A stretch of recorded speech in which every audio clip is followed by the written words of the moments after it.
Как я быстро выучила казахский язык. У меня был шикарный педагог, я училась с 1 класса на казахском, и она мне помогла с такой вещью. Она говорит: Маша, не істеп жатырсың.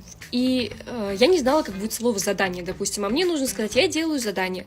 И я ей на русском отвечаю: я делаю задание. Она говорит: а почему ты мне отвечаешь на русском? Я говорю: ну я не знаю, как будет слово задание. Она говорит: а ты возьми и всю фразу скажи на казахском, а слово задание скажи на русском, и я тебе потом его переведу. И я ей сказала: мен задание на істеп жатырмын.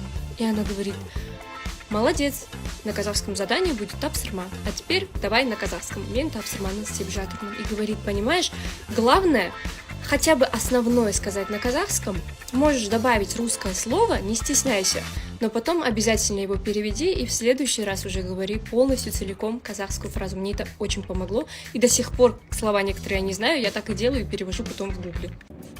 Табун коней, бегущий по степи, как вольный ветер пронеслись. В горах могущественный барс, сильнейший из зверей у нас. А в облаках, как зоркий самый, орел, парящий под небесами. Звезда, что перед тобой горит, о верном пути твоем говорит. Крепок в юрте твой шанырак, и оттого слабее твой враг. Вот символы твои, что Богом даны, под ярким солнцем Казахстана.